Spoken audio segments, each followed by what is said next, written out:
प्यारे दोस्त नमस्कार। आप लोग जानते हैं कि 18 नवंबर में हम लोगों का CHSL मेंस का एग्जाम हो चुका है।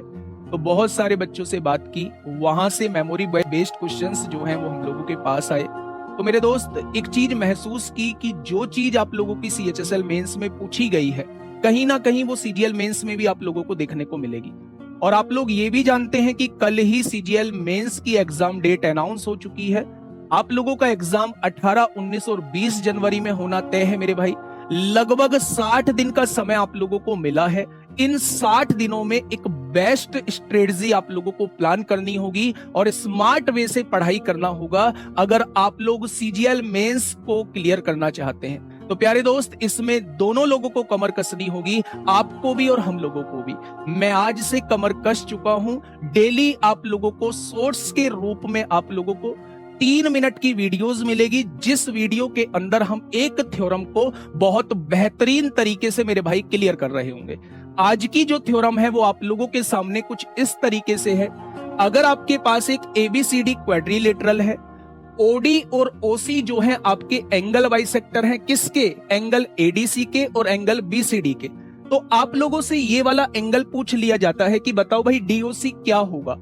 तो ये जो एंगल होता है इन दोनों एंगल्स के सम का हाफ होता है। इसी पर बेस्ड CGL मेंस में क्वेश्चन पूछा गया है और वो क्वेश्चन कुछ मेरे प्यारे दोस्त इस तरीके से है। क्वेश्चन ने कहा है कि एक चतुर्भुज ABCD में एंगल C तथा एंगल D के समद्विभाजक E पर मिलते हैं। तो सबसे पहले आप एक क्वाड्रिलेटरल बनाइए, क्वाड्रिलेटरल को नाम दीजिए ABCD। मेरा एक क्वाड्रिलेटरल है। उसने कहा है एंगल C और एंगल D के समद्विभाजक जो है वो एंगल E पर मिलते हैं। तो यदि एंगल CED ये वाला एंगल आपको 56 डिग्री दिया हुआ है, एंगल A 49 डिग्री आप लोगों को दिया है, तो एंगल B की वैल्यू आप लोगों से वो पूछना चाह रहा है। आप लोग जानते हैं इन दोनों एंगल्स का जो सम होता है मेरे प्यारे दोस्त, वो इस एंगल के दुगने के बराबर होता है।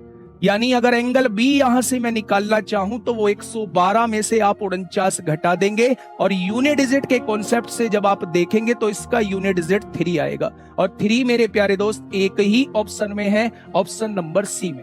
इसी पर बेस्ड एक क्वेश्चन आप लोगों के लिए, और ध्यान रखना टोटली मेंस में पूछे गए क्वेश्चंस आप लोगों के सामने लेके आ रहा हूं। ये मेंस 2019 में आप लोगों से पूछा गया है और अगला क्वेश्चन भी जो पूरा का पूरा इसी पर बेस्ड है वो भी मेंस 2019 में आप लोगों से पूछा गया है। तो उम्मीद करूंगा इस क्वेश्चन का जवाब जो है वो आप शानदार तरीके से कमेंट बॉक्स में दें।